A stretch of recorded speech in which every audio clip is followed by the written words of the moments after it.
So here's the thing about narcissism in Bojack Horseman. Narcissist? I thought the painting was about me. One of the major aspects of Bojack's character is his inflated sense of ego and self-importance, his narcissistic tendencies. I mean, he straight up has a painting of the narcissist myth in his office, showing a horse resembling himself falling in love with his own reflection to the point where he remains motionless until his ultimate death. Not exactly subtle. Plus, he just thinks the painting is of him. He doesn't even read into it. Bojack is a famous. I am a famous. They will give me the birth certificate. Everyone gives me everything I want all the time. It is an existential curse, but a huge day-to-day convenience. Which means that he is above every normal person and entitled to special treatment. But despite this, Bojack has an extremely low opinion of himself, and this series is filled with negative self-talk. So how can he be a narcissist if he doesn't even like himself? There's a lot of people in the fandom who say that he isn't a narcissist because he's so negative. But this essay is going to demonstrate that those two things don't necessarily have to be mutually exclusive. First, let's look into how narcissism develops. One of the most confusing parts about Bojack's narcissistic tendencies is how they might have come about, especially considering how we get an in-depth look at how his parents actively devalued and neglected him while he was growing up. Common sense would dictate Bojack would grow up to believe that he is worthless, not better than others, or at least that's what I would assume. But there is evidence to prove that children are able to grow up to be narcissistic when their parents are less affectionate toward them. Overvaluation from the parents is certainly the more common factor, but still, psychoanalytic theory on narcissism can be characterized by poor treatment during the child's upbringing. As always, I've linked my sources in the description below if you want to find out where I got my information from. And Bojack was largely either ignored or directly abused by his parents. His mother was outwardly cruel, calling him a mistake or saying that he ruined her, when she wasn't completely disregarding his existence entirely. We get a really up-close look of how their usual conversations go, always circling back to everything awful in her life being caused by Bojack's birth, rather than her own decisions. While his father was aloof and hardly ever spent time with him, unless he was forced to. And when they do spend any sort of time together, he is consistently berated,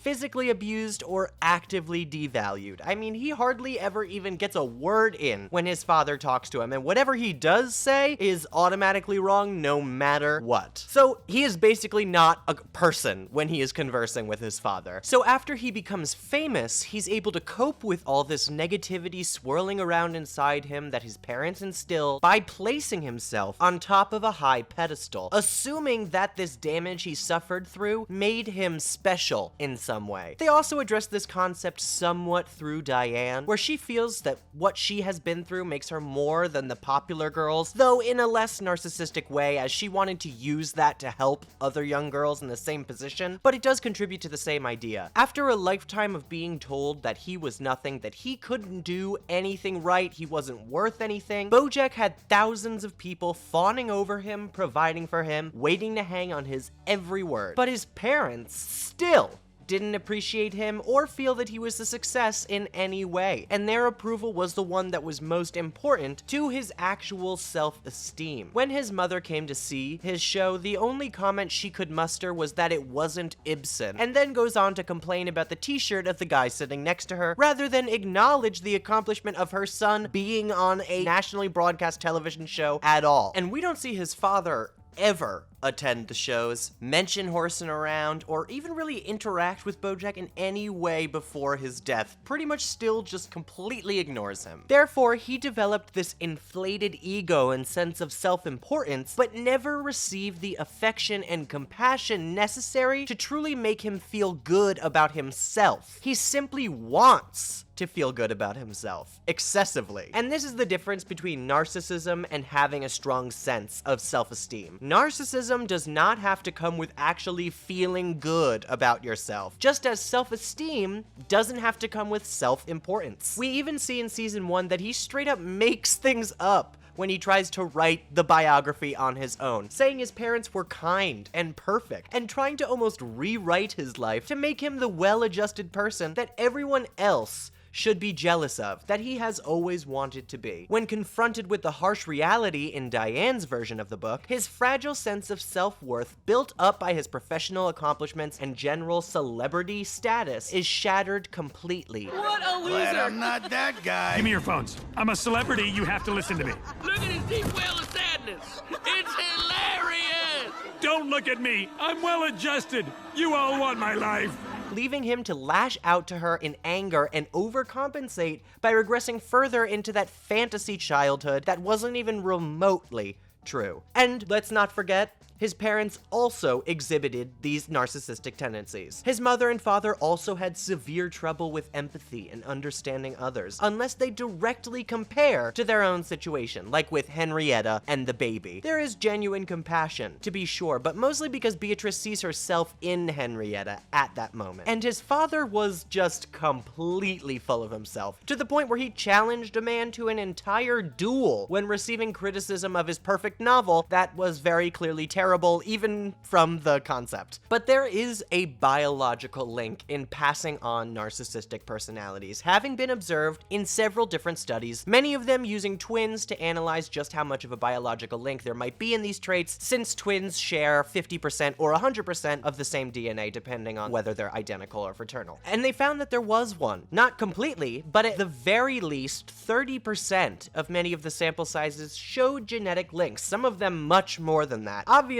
not anything is absolute. We are born with personalities, and we are also shaped by our experiences and upbringing. But there is a definite link that should be analyzed when we get so much context about Bojack and his parents' behavior. Another reason so many people find it hard to see this in Bojack is because of the contradictory nature of narcissism, or at least Bojack's particular type of narcissism. Although narcissists feel superior to others and feel entitled to privileges, they are not necessarily satisfied with themselves as a person. Finding this quote from Origins of Narcissism in Children, if you want to check it out in the links below, actually changed so much about how I view this personality disorder. Seriously, researching this video was an eye-opener. Narcissism and self-esteem are two different concepts, and they don't necessarily have to be linked, which would describe Bojack feeling like simultaneously above everyone because of his fame, despite the fact that he considers himself to be a horrible person, drinking to forget all those consequences for his terrible choices. In fact, a negative temperament, attitude, and suicidal thoughts or actions are actually generally recognized traits in what's called vulnerable narcissism. It's difficult to squarely place him in one category, as he does exhibit traits of a more grandiose nature as well, but like many mental illnesses, this can be defined more in dimensions or like a spectrum, where Bojack falls somewhere in the middle, rather than at the absolute end of one side. He is rather confrontational and dismissive of those who would criticize his accomplishments, which definitely falls more under grandiose narcissism, but he also experiences great stress when separate from his interpersonal relationships and does whatever he can to get them back, often casting aside professional entanglements, which is more vulnerable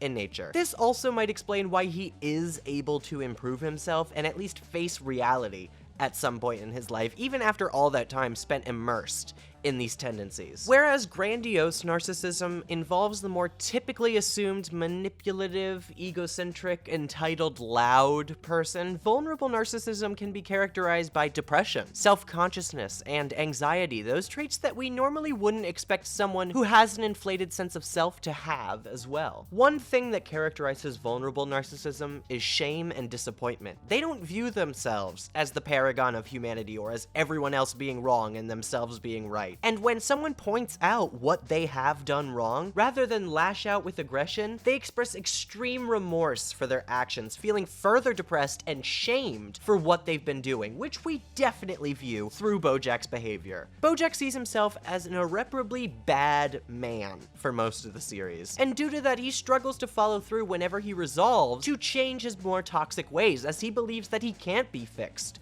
be changed. He surrounds himself with people whose positive attitudes could be a great influence on him, but consistently regresses into his selfish, self-destructive behavior whenever facing any hurdle. He puts himself on top of the world in terms of behavior, surrounds himself with positive influences, hoping that some of it will trickle inward and actually help him feel good about himself or like a success. He wants to believe that, but ultimately can't reconcile it in the face of his actual behavior or those thousands of little insults that his brain lobs at him every day from the moment he wakes up, as we see in Stupid Piece of Shit. You're a real stupid piece of shit. But I know I'm a piece of shit. That at least makes me better than all the pieces of shit who don't know they're pieces of shit. Or is it worse? Breakfast. So how does this behavior manifest in how Bojack treats other people? Some of the criteria used to diagnose narcissistic personality disorder in behavior in the DSM-5 include the following traits. To technically be diagnosed, you would need to exhibit at least 5 of them, and I do feel that Bojack falls under some of these behaviors throughout a lot of the series. One would be a grandiose sense of self-importance, like how Bojack views himself as above those around him, deserving of special treatment, and how he often embellishes his own accomplishments. He sees himself as a famous person and above everyone because he did one sitcom 20 years ago, and changes the reality of things, like saying he gave a line the old Bojack spin when he realistically just read it from the script, almost lying about improvising it. I improvised that line. I mean, it was written, but I gave it the old Bojack spin. Another is a preoccupation with fantasies of unlimited success, power, brilliance, beauty, or ideal love. And we do see Bojack get caught up in these types of fantasies several times throughout the series. His fixation with Diane, both romantic and post-romantic, as the person who could fix him and ultimately provide him the closure he needs to feel good about himself, rather than simply putting himself on that pedestal, definitely falls under this category. Or how he moves too fast with Wanda, wanting that true love, falling too quickly into that idea of the wonderful person who could fix him, and ultimately moving too fast and the relationship kind of crumbles because of their close proximity to each other, and other reasons, of course. But Bojack often will make these extreme gestures because he thinks this fantasy is something that will cure him. Something like in a TV show will be the grand gesture that solves all of the problems before the season is over. Another characteristic is a belief that he or she is special and unique and can only be understood by and should associate with other special or high status people or institutions. He regularly refers to himself as separate from those who are not famous, and although he does often view fame as a curse, he does also feel that celebrities are a different class of people than the average citizen. Are you the horse from horsing around? You see, this is why I don't go out amongst the not famouses. And we kind of see this through his treatment of Todd in the first couple seasons. Todd is a regular person, and Bojack kind of sees him as one, his sidekick, someone who is less than him, sucking after his success. Almost as if Bojack is doing him some sort of charity by simply allowing him to be in his presence. Another characteristic is a need for excessive admiration and praise. Bojack often keeps people around to receive love and positivity, distracting from his extremely low self-worth, even if they might not be the perfect fit for him, or if he doesn't really care about them as a person. Princess Carolyn would be a great example of someone he kind of took advantage of over many years to help himself feel better, despite never intending to actually commit seriously to the relationship, as Princess Carolyn wanted him to. I think Princess Carolyn's stick-to-itiveness and ability to cheer him up was so alluring that he got lost in that and believed that she could fix him. Can you come over? I need you. My show is terrible. Why did I insist on a mockumentary format? Your show is daring and cutting edge. People just aren't ready. Yeah, people. It's not me. It's the people that are the problem. Everyone's dumb and I am great. Why do I always forget that? That's the spirit. You know what? I'm starting to think this stupid show is the best thing that ever happened to me. Really? Yeah, because it made me realize that you're the best thing that ever happened to me. By the pilot, though, she's completely fed up with him. After so many breakups and reconciliations, broken promises, she realizes that he never actually truly cared about her. They have great memories, as stated in The Best Thing That Ever Happened, where Bojack perhaps comforted her in her hard times by attending her father's funeral, but I often feel that Bojack does this less because he wants to support them and actually cares for them, and more because they are dating and it is expected of him, and he needs to do this to be able to get that emotional reward in return that will make him feel good about himself, which is part of the personality traits involved in vulnerable narcissism. And even in his series of sexual encounters besides serious relationships, he's really just looking for someone to admire him. We're even shown that that he uses his own accomplishments to bring himself to climax at the beginning of the series. Blah, I hated writing and saying that line.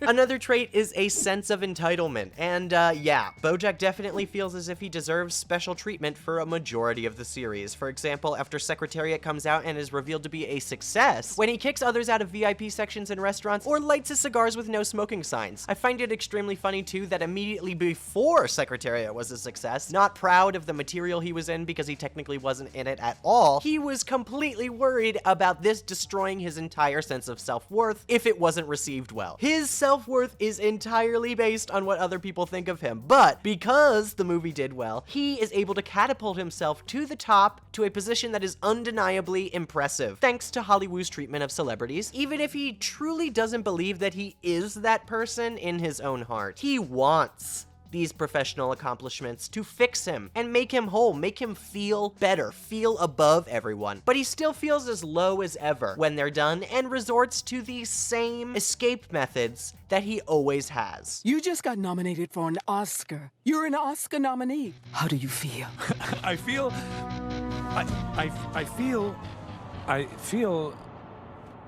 the same. All they do add to Bojack is more behavior where he acts superior to everyone around him, belittling his good friends like Todd, who really only seek to help and support him, and taking them for granted because, again, he feels entitled to them. Another trait is interpersonally exploitative behavior. Bojack can definitely be a manipulator, even if he isn't doing it consciously, which, to be honest, is a common defense from those who manipulate and refuse to recognize their own cycles of behavior. I didn't know I was doing it. I was in a bad place. Yeah, you still did, though. He uses his alcoholism, his addictions, these horrible acts, every bad thing he's ever done to deflect from the fact that he knows he is making poor decisions and being selfish. Those people become frustrated with him because of the alcohol or because of other people who sabotaged him, not because of Bojack or his personality in itself. Like the closer states in Stop the Presses, he doesn't want to take accountability, and without that, he can reel those around him back in with the promise that he will be able to overcome these vices, or that it was an altered state that is unlikely to happen again. When you do bad things, you have something you can point to when people eventually leave you. It's not you tell yourself, it's that bad thing you did. And thus, some of Bojack's closest friends are stuck in a cycle of being pushed away and then subsequently feeling bad for him and coming back. Most notably, Todd. After the whole rock opera debacle, Todd resolves to simply expect Bojack to betray him, rather than distance himself from Bojack entirely, keeping him around as a friend and staying near him and supporting him as he's too generous and cares too much for Bojack's emotional state to leave him alone. It's honestly really tragic how Bojack is able to keep him around for such a long time where he actively just berates and devalues him, just like his parents did to him. But Todd isn't the only one. How about Diane? He always goes to her in a crisis, insisting that she has to help him, has to fix him. Call me back if you don't want me to go swimming, otherwise I'll just assume you don't care. He feeds off of those positive interactions that he has with people. They define his entire sense of self-worth. It's why, in Downer Ending, he was begging Diane to tell him that he was good, which is another major part of vulnerable narcissism. But perhaps one of the biggest traits that is exhibited in the series through Bojack is a lack of empathy. Now, do note, this doesn't mean that someone has no empathy or no capacity for empathy. It's much more complex than just having empathy or not having it. Just a lack of it through their behavior, and Bojack does exhibit this by how much he hurts those around him through those actions that he consciously chooses to do. Like with Todd and Emily, he is keenly aware that this betrayal will hurt Todd in the long run, and that's why he resolves to keep quiet on it. But he doesn't recognize the gravity of this emotion enough to choose not to do it at all in that moment. He chooses his own selfish, escapist tendencies numerous times over the advice and concerns of his friends. Namely, reading up on this, I think Bojack has a handle on what's called effective empathy, which is being able to comprehend and predict the emotions or feel the emotions of others, but Bojack struggles with cognitive empathy, which is the actual act of putting yourself in someone else's shoes and understanding their full perspective. Additionally, part of his empathy, I think, is maladaptive as well, meaning he feels emotions contagiously, which is why he tries to keep so many positive people in his life, hoping they'll rub off on him, even when he casts them away and then tries to reel them back in. People who have more maladaptive empathy can understand others, but often use that to manipulate them and struggle to keep strict boundaries with these people, like Bojack does with Diane. And according to Dysfunctional Empathy and Vulnerable Narcissism, this is actually proven to be most common for those with vulnerable narcissism. Look at me understanding psychology and shit. As Andrew F. Luckner says in an article linked below, even though they may attempt to meet the needs of others through supposed selfless acts, they are primarily concerned with their own sense of despair and need for admiration. Evidenced in the show when Bojack makes a big gesture to save a relationship, like when he goes to the Giggle Ship to save Todd. Bojack understands that Todd is upset with him, at the very least, and moves to create some impressive signal that will fix that in Todd's mind, but he doesn't really understand exactly why Todd feels that way, not able to place himself in Todd's shoes and see how much Todd was hurt by him not showing up to his improv show and not supporting him in any way. And that's exactly why he makes the same mistake next season, devaluing Todd's needs and not really caring about the consequences of his rash decision to sleep with Emily. And thus, the final line is drawn between the two of them. Even later, when Todd comes back into his life and reveals that he wasn't actually in love with Emily, Bojack thinks, oh, our relationship can go back to normal then if you weren't in love with Emily. And Todd is like, dude, that wasn't it.